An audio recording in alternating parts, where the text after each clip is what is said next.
బాలు కార్ని సీజ్ చేసిన పోలీసులు. బాలు కార్ని విడిపించి ఆ ట్రాఫిక్ పోలీస్ చేతే కార్ కీస్ ని బాలుకి ఇప్పించేలా చేసిన మీనా. అసలు మీనా ఇదంతా ఎలా చేయగలిగింది, ఎలా జరగబోతుంది తెలుసుకోవాలనుకుంటే ఇప్పుడే మా ఛానల్ తప్పకుండా సబ్స్క్రైబ్ చేసుకుని మా వీడియోని ఒక లైక్ చేయండి. పక్కనే ఉన్న గంట సింబల్ మీద క్లిక్ చేసి నోటిఫికేషన్స్ ఆల్లో పెట్టుకోండి. అప్పుడే మేము చేసే వీడియోలు మీకు రోజు వస్తుంటాయి. ఇక స్వామీజీ అయితే మనోజ్కి ఇదిగో తీసుకో రోజు ఇలాగే చెయ్యని చెప్పేసి ఇక చితకొట్టమని స్వామీజీ అయితే మనోజ్కి చెప్పడంతో అలాగే స్వామీజీ అని ఇక కర్ర అయితే తీసుకుంటాడు మనోజ్. అప్పుడే ఇక రోహిణి అయితే లేచి ఇక రోహిణిని పక్కన కూర్చోబెడతారు. ఏమ్మా రోహిణి, నొప్పిగా ఉందా, దెయ్యం వదిలిపోయిందా అని ప్రభావతి అడుగుతుంటే, అత్తయ్య ఒళ్ళంతా చాలా నొప్పులుగా ఉంది. దెయ్యం అంటున్నారేంటి, నాలోకి దెయ్యం ఏమన్నా దూరిందా అని రోహిణి అడుగుతుంటే, అవునమ్మా చాలా పెద్ద దెయ్యమే దూరినట్టుంది. స్వామీజీకి కూడా ఎదురు సమాధానం చెప్పింది. రాత్రి నువ్వు మనోజ్ గారిని తనినప్పుడు అదే దెయ్యం, ఇప్పుడు కూడా అదే దెయ్యం, సేమ్ అలానే మాట్లాడుతున్నావంట తెలుసా అని ప్రభావతి అంటుంటే, రాత్రి మాట్లాడింది నేనే, ఇప్పుడు మాట్లాడింది నేనే కదా, నా వాయిస్ కాకపోతే ఇంకెవరి వాయిస్ వస్తుంది, వీళ్ళ తెలివితేటలు లేనితనం కానీ అని ప్రభావతి గురించి ఇక రోహిణి అయితే మనసులో అనుకుంటుంది. సరే రోహిణి, ఒళ్ళంతా నొప్పులుగా ఉందా, వెళ్దామా ఇంటికి, లేకపోతే పట్టుకొని తీసుకువెళ్ళనా అని మనోజ్ అడుగుతుంటే, నిజంగా చాలా నొప్పులుగా ఉంది మనోజ్, అసలు ఎందుకని ఇలాంటి స్వామీజీని మీరు నమ్ముతారు, ఎలా గట్టికి కొట్టాడో చూసావా, కట్లు వచ్చేసాయి చూసావా, ఎంత గట్టికి కొట్టాడో, భయం వేస్తుంది అబ్బా అని చెప్పేసి ఇక రోహిణి అయితే బాధపడుతుంటే, అవునా మరి ఇప్పుడు ఈ కర్రతో నేను కొట్టాలి కదా నిన్ను అని మనోజ్ అంటుంటే, నువ్వు నన్ను కొడతావా అని ఏమీ తెలియనట్టు అడుగుతుంది రోహిణి అయితే. అబ్బాయి ఏమీ లేదమ్మా, ఏమీ లేదు, జస్ట్ దెయ్యం వస్తే దెయ్యాన్ని తరమేమని కర్రిచ్చారంతే, నిన్ను కొట్టమని కాదు, సరేనా. రే ఇప్పుడు ఆ విషయాలన్నీ ఎందుకు, ఇప్పటికే పిల్ల నొప్పితో వెలువెళ్ళాడిపోతుంది, ఇప్పుడు ఇవన్నీ అవసరమా, పద మనం వెళ్దాము అని చెప్పేసి ఇక రోహిణిని తీసుకుని ఇంటికైతే వెళ్ళిపోతారు. అరే ఏమైంది రోహిణికి, ఎందుకు ఇలా కొంటుతుంది, ఏమైంది రోహిణి అని చెప్పేసి ఇక మీనా వచ్చి అప్పుడు అడుగుతుంటే, ఇంకేముంది ఇవాళ స్వామి దగ్గర తీసుకువెళ్ళాంలే, ఒక 2 దెబ్బలు పడ్డాయి అందుకని ఇలా ఉంది అని చెప్పేసి ఇక ప్రభావతి అంటుంటే, ఏంటత్తయ్య ఏం మాట్లాడుతున్నారు మీరు, స్వామీజీ దగ్గరికి వెళ్ళడం ఏంటి, 2 దెబ్బలు పడ్డం ఏంటి, నాకైతే అర్థం కాలేదు అని మీనా అంటుంటే, ఇప్పుడు నీకు అర్థం కావాలా, నీకేమీ అర్థం అవ్వాల్సిన అవసరం లేదు, కానీ వెళ్ళి వేడి నీళ్ళు కాపురం తీసుకురా. సరే నాకేమీ అర్థం కావాల్సిన అవసరం లేనప్పుడు మీరే వెళ్ళి వేడి నీళ్ళు కాపురం తెచ్చుకుని మీ కోడలికి పెట్టుకోండి, నాకేం అవసరం, నన్ను అన్నేసి మాట్లాడిన వీళ్ళకి నేను సేవలు ఎందుకు చేయాలి, మీ కోడలికి మీరే చేసుకోండి అని ఇక మీనా చెప్పడంతో, ఎవరు ఏం పెట్టాల్సిన అవసరం లేదు, నేను పెట్టుకుంటాను అని చెప్పేసి ఇక ప్రభావతి అయితే కిచెన్ రూమ్లోకి వెళ్ళి వేడి నీళ్ళు కాపురం తీసుకొస్తుంది.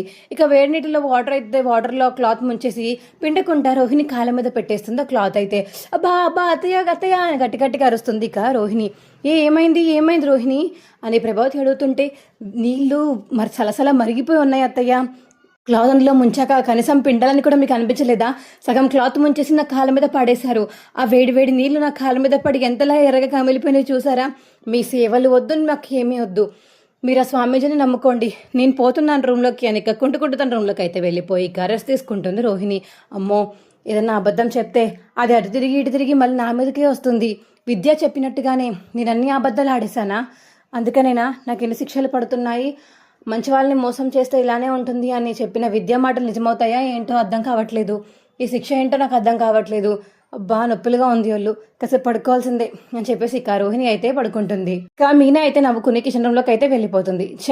ఏంట్రా నువ్వు అలా చూస్తున్నావు నన్ను అని ఇక ప్రభావతి మనోజ్ని అడుగుతుంటే, తనకు అసలుకే కాలు నొప్పి, నువ్వు వేడి నీళ్ళు వేసావు, ఆ కాలు కమిలిపోయింది, ఇప్పుడు ఆ పిల్ల అసలు రేపు నడవలేదో, మళ్ళీ ఆ స్వామీజీ ఏమో 3 పూట్ల కొట్టమని చెప్పాడు నన్ను, ఇప్పుడు 3 పూట్ల ఎలా కొట్టాలి, ఆ కాలు వాచిపోయింది, దాని మీద ఎలా కొట్టాలి నేను అని ఇక మనోజ్ అడుగుతుంటే, ఇంకో కాలు ఉంది కదా, ఇంకో కాలు మీద కొట్టు, కానీ ఆ దెయ్యం ఇంట్లోకి రావడానికి మాత్రం వీల్లేదురా, ఇప్పుడే చెప్తున్నాను, నువ్వు అలా భయపడి ఆ మూల దాకోవడం నాకు అసలు నచ్చలేదు, ఇప్పుడే చెప్తున్నాను, దెయ్యం కానీ వస్తే నువ్వు కొట్టలేకపోతే నన్ను పిలువు, ఆ కర్ర తీసుకుని నేనే కొడతాను అని ప్రభావతి అంటుంది మనోజ్తో. సర్లే నేనే కొడతాను, ఇక నువ్వు వెళ్ళు అని చెప్పేసి ఇక రూమ్లోకి వెళ్ళిపోతాడు మనోజ్ అయితే. ఇంకో పక్క బాలు అయితే ట్రిప్కి వెళ్ళి ఒక ఆయన అయితే ఎక్కించుకుంటాడు.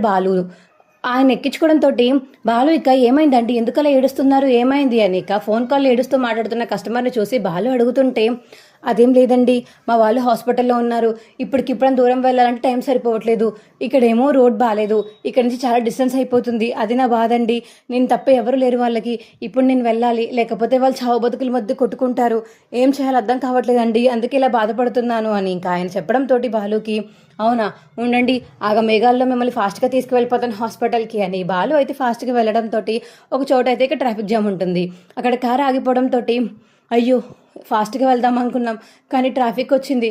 ఇప్పుడు ఏం చేయాలి మా వాళ్ళు బతకరేమో అని ఆయన బాధపడుతుంటే, మీరేం టెన్షన్ పడకండి, ఈ పక్క నుంచి వెళ్ళిపోవచ్చు, షార్ట్ కట్స్ చాలా ఉంటాయి కదా, మనం వెళ్దాం పదని చెప్పేసి ఇక బాలు అయితే కారు నో ఎంట్రీ రోడ్లోకి అయితే వెళ్ళిపోతాడు. ఇక చాలా ఫాస్ట్గా వెళ్ళిపోయి ఆయననైతే హాస్పిటల్ దగ్గర దింపేస్తాడు.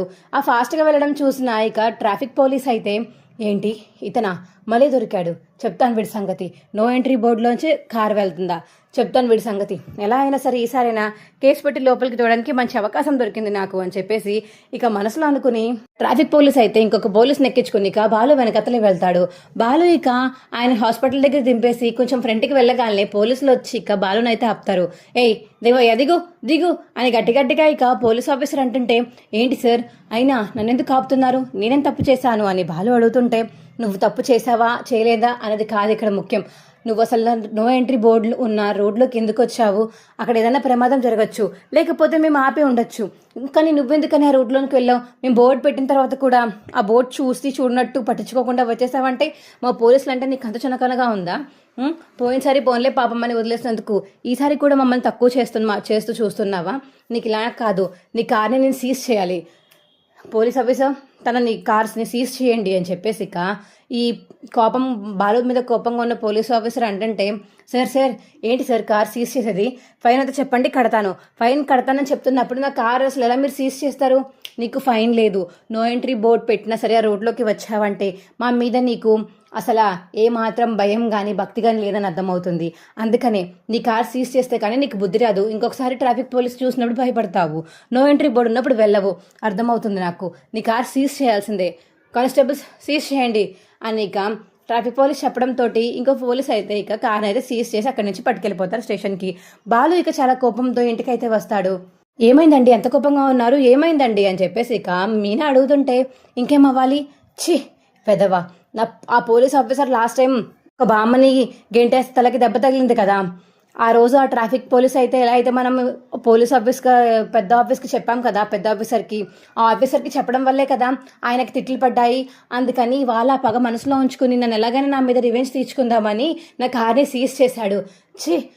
అసలు అంత కుళ్ళు వాళ్ళ పోలీసులు ఇప్పుడే అర్థమవుతుంది నాకు, పోలీసులు అసలు మంచి వాళ్ళే కాదు అని చెప్పేసి ఇక బాలు తిడుతుంటే, అబ్బా ఊరుకోండి, ఎందుకంటే మీరు అంత కోపపడిపోతున్నారు, అంత తప్పేముంది, వాళ్ళ రూల్స్ వాళ్ళకు ఉంటాయి కదా, మీరు ఎందుకని అంత కోపడుతున్నారు అని మీనా వాళ్ళకి సపోర్ట్ చేస్తుంటుంది. చూడలేక బాలు అయితే, పూలగంప నువ్వు మాట్లాడకు, నువ్వు వాళ్ళ తరపున మాట్లాడితే నాకు కోపం వస్తుంది అని మీనా మీద అరుస్తాడు బాలు.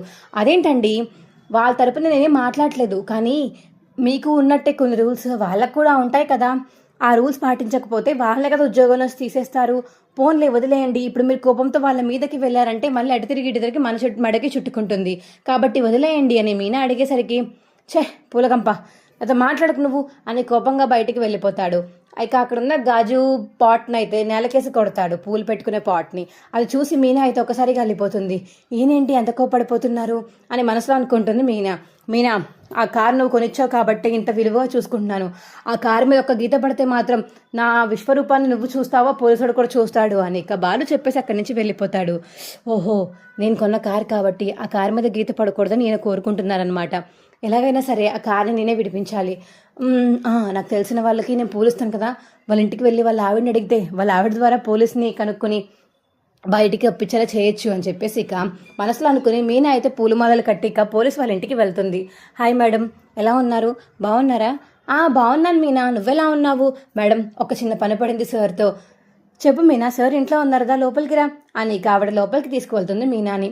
సార్ మా వారు ఇవాళ ఎవరికో అర్జెంటుగా హాస్పిటల్లో ప్రాణాపాయ స్థితిలో ఉన్నారంటే ఈయనే కాపాడాలి అని చెప్పేసి వాళ్ళ కారులో ఉన్న కస్టమర్ని కొంచెం నో ఎంట్రీ బోర్డులో తీసుకువెళ్ళి అక్కడ దింపారంట, హాస్పిటల్ దగ్గర ట్రాఫిక్ జామ్ ఉందని, అది మా ఆయన చూసుకోలేదు, నో ఎంట్రీ బోర్డు ఉందని చూసుకోకుండా కంగారుగా వెళ్ళిపోయారు, దానికోసం ఫైన్ వేయకుండా మా ఆయన కార్ని సీజ్ చేశారంట ట్రాఫిక్ పోలీస్, కాబట్టి ఆ కార్ని ఎలాగైనా మీరే విడిపించాలి ప్లీజ్ సార్ అని చెప్పేసి ఇక మీనా అయితే పోలీసుని అడుగుతుంటే, ఏమ్మా నో ఎంట్రీ బోర్డు ఉన్న బోర్డు దగ్గర కార్స్ వెళ్ళకూడదని నీకు తెలుసు కదా, మీ ఆయనకి తెలుసు కదా, మరి అలా ఎలా వెళ్ళాడమ్మా, అది కాదు సార్, వెనకాతల కస్టమర్ వాళ్ళ ఫ్యామిలీ చావు బతుకుల్లో తనే వెళ్ళాలి అంటే ఇంకో రూట్ ఏమో ఇలా ట్రాఫిక్ జామ్ అయిందని ఆ రూట్లో వెళ్ళాల్సి వచ్చిందంట సార్, ఆయన కావాలని ఎప్పుడు తప్పులు చేయరు సార్, కావాలని మనకి అన్నం పెట్టే ఉద్యోగాన్ని అలా వదిలేస్తామా సార్? నిర్లక్ష్యం చేస్తామా? చేయం కదా.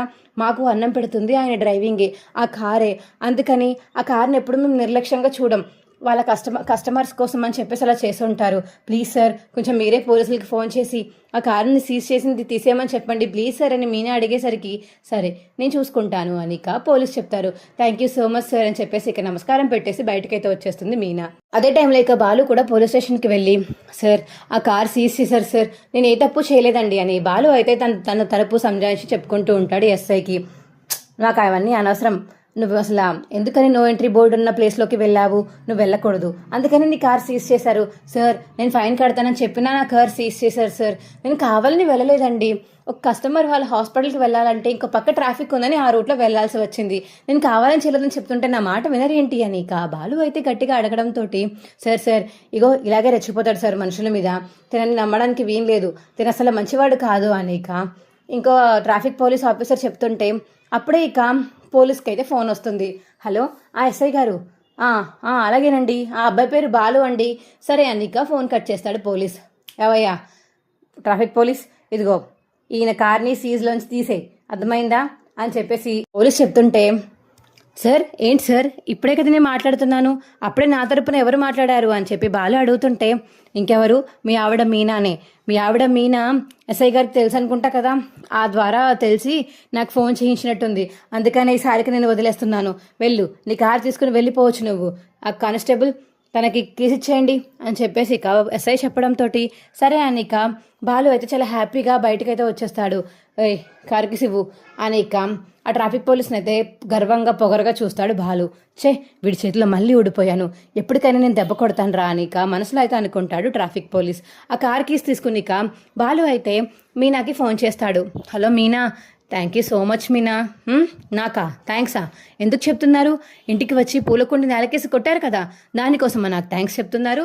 లేకపోతే నేను ఏదో మిమ్మల్ని కూల్ చేద్దామని చెప్పి 2 ముక్కలు మాట్లాడే లోపలే నా మీద కోపం తెచ్చుకుని వెళ్ళిపోయారు కదా, దేనికి థ్యాంక్సా సారీయా చెప్పాలి అని మీనా అంటుంటే, అది కాదు పూలకంప, నన్ను క్షమించు పూలగంప, నేను ఏదో కోపంలో అలా అనేశాను, నన్ను తప్పుగా అనుకోపు పూలగంప అని చెప్పేసి బాలు అయితే మీనాని కరేయడానికి ట్రై చేస్తూ ఉంటాడు. నన్ను పెద్ద ఏం కరిగించాల్సిన అవసరం లేదు, కార్గేస్ చేతికి వచ్చాయా అని మీనా అడిగేసరికి, వచ్చాయి, అంతా నీ వల్లే కదా, నువ్వే కదా నీకు తెలిసిన వాళ్ళ దగ్గరికి వెళ్ళి కాల్ చేయించావు, థ్యాంక్స్ మీనా. ఈ థ్యాంక్స్లకేం తక్కువ లేదు, నేనేం చెప్పినా మన మంచి కోసమే చెప్తాను. మీరు వెళ్ళి ఇప్పుడు పోలీసులతో గొడవ పడితే మిమ్మల్ని మళ్ళీ జైల్లో తీసుకెళ్ళి వేస్తారు. ఇప్పుడు మళ్ళీ దాని చుట్టూరు ఎవరు తిరుగుతారు చెప్పండి? మీకన్నా పరుగు పోదా? మీ నాన్నగారి కన్నా పరుగు పోతుంది కదా మీరు ఊరికి జైలుకి వెళ్తే. అందుకని నేను గొడవ పడద్దని మీకు ఏదో చెప్తుంటే నా మాట వినకుండా కోపంతో వాడికే సపోర్ట్ చేస్తా వీడికే సపోర్ట్ చేస్తా నాకు చేయవు అన్నట్టు కోపంతో వెళ్ళిపోతే ఎలాగండి అనిక మీనా అడిగేసరికి, సరే నన్ను క్షమించు, కార్ వేసుకుని వస్తున్నాను సరేనా అని బాలు అంటే, సరే మీరు ఆ కార్ నేను కొన్నాను కాబట్టి ఆ కార్ మీద చిన్న గీత కూడా పడకూడదని మీరు చూశారు, కానీ అది కొనిచ్చింది నేనే, నా మీద ప్రేమగా కాకుండా కోపంగా చెప్పారు చూసారా, అది తెలుసుకోండి మీరు అని మీనా చెప్పడంతో, సారీ మీనా, ఈసారి తెలుసుకున్నాను కదా క్షమించు, సరే కార్ తీసుకుని వస్తున్నాను అని బాలు అయితే ఫోన్ కట్ చేస్తాడు. మీనా చాలా హ్యాపీగా ఉంటుంది. ఏంటి మీనా అంత హ్యాపీగా ఉన్నావు, ఏమైంది? శృతి అయితే మీనాని అడుగుతుంటే, ఏం లేదు, ఈయన కార్ని సీజ్ చేశారంట, నా వల్లే ఆయన కార్ సీజ్లోంచి బయటికి వచ్చింది, అందుకని ఆయన చాలా హ్యాపీగా నా కోసం ప్రేమగా ఫోన్ చేశారనమాట అని చెప్పేసి మీనా చెప్తుంటే శృతికి, అవునా, ఎలా విడిపించావు? నాకు తెలిసిన ఆవిడ వాళ్ళ హస్బెండ్ పోలీసే, ఆయన కొంచెం పెద్ద స్థాయిలో ఉన్నారు, అందుకని ఆయన చేతే ఫోన్ చేయించాను, దెబ్బకి కార్కి చేతిలో పెట్టేశారంట, ఆయన వచ్చేస్తున్నారులే అని మీనా అయితే శృతికి చెప్తుంది. ఇంకో పక్క బాలు అయితే, రే అర్థమైందా, నేను మంచి వాళ్ళకి ఎప్పుడు మంచి జరుగుతుంది, నేను కావాలని ఏమి ర్యాష్ డ్రైవ్ చేసుకుంటూ నో ఎంట్రీ బోర్డులకు నేనేం రాలేదు, నా కస్టమర్ వాళ్ళ పేరెంట్స్ హాస్పిటల్లో ఉన్నారంట, తనే కాపాడాలంట బ్లడ్ ఇచ్చి, అందుకనే కంగారుగా తీసుకువెళ్ళాను, నాకేమీ ఆనందం కాదు అలా నో ఎంట్రీ బోర్డులోకి వెళ్ళిపోవడానికి, ఈసారికైనా అర్థం చేసుకుని మారు, పగా ప్రతీకారాలు పెంచుకోకు అని ట్రాఫిక్ పోలీస్కి అయితే బాలు చెప్పేసి కార్ తీసుకుని అయితే ఇంటికి వచ్చేస్తాడు. మీనా అని చెప్పేసి మీనాని వెతుక్కుంటూ వెళ్ళి మీనాని అయితే హక్ చేసుకుంటాడు బాలు. దీనికేం తక్కువ లేదులేండి, కోపాలు వచ్చినప్పుడు మాత్రం అరుస్తారు, ఇప్పుడు మాత్రం ప్రేమగా దగ్గరికి వచ్చి హక్ చేసుకుంటారు, నాకేం అవసరం లేదు మీ హగ్గులు ఏమిని అని మీనా అంటుంటే, అది కాదు మీనా, అది కాదు పూలగంప, అర్థం చేసుకోవాలి కదా నువ్వు కూడా, అది నువ్వు ఇచ్చిన కారు, నువ్వు ఇచ్చిన కార్ని ఎవడో తీసుకువెళ్ళిపోతుంటే నాకు అసలు రక్తం ఎలా మరిగిపోతుంది చూడు. ఆ టైంకి నువ్వు వాడికి సపోర్ట్ చేస్తే మరి నాకు ఎలా ఉంటుంది మీనా అని బాలు అడిగేసరికి, ఏవండి అది మీరు ముందు చెప్పాలి. అయినా ఏదైనా కోపంలో ఆలోచించకూడదు, ప్రశాంతంగా ఉన్నప్పుడు ఆలోచించాలని మీకు ఎన్నిసార్లు చెప్పాను నేను. మీరైనా నా మాట వినరు. ఎప్పుడు చూసినా ఇదిగో ఇలాగే చేస్తూ ఉంటారు. అందుకనే మీకు ముందుగానే చెప్దాము, మిమ్మల్ని శాంతిపరుద్దాం అనుకున్నాను, కానీ మీరు మాత్రం రివర్స్లో మళ్ళీ నా మీద కోప్పడ్డారు. ఎప్పుడు అలా పూలకొండి మీరు విసరడం కూడా నేను ఎప్పుడు చూడలేదు. ఇవాళ చూశాను. ఎంత బాధ అనిపించిందో తెలుసా ఆ టైంకి. ఆడెవడో చేసిన దానికి నా మీద మీరు కోపం చూపిస్తే ఎలాగండి? కోపం ముందు పక్కన పెట్టడం నేర్చుకోండి, అర్థమైందా అని ఇక మీనా చెప్పేసరికి, సరే మా పూలగంప చెప్పింది కాబట్టి మా పూలగంప మాట వింటాను అని ఇక బాలు అయితే మీనాతో ఇక హ్యాపీగా మాట్లాడుతూ ఉంటాడు. మా వీడియో మీకు ఎలా అనిపించిందో కింద కామెంట్ సెక్షన్లో తెలియచేయండి. మా వీడియో కనుక నచ్చితే మా వీడియోని లైక్ చేసి తప్పకుండా మా ఛానల్ సబ్స్క్రైబ్ చేసుకుని పక్కనే ఉన్న గంట సింబల్ మీద క్లిక్ చేసి నోటిఫికేషన్స్ ఆల్లో పెట్టుకోండి. అప్పుడే మేము చేసే వీడియోలు మీకు రోజు వస్తుంటాయి. ఈ వీడియోని చివరి వరకు చూసినందుకు చాలా చాలా ధన్యవాదములు. Bye friends.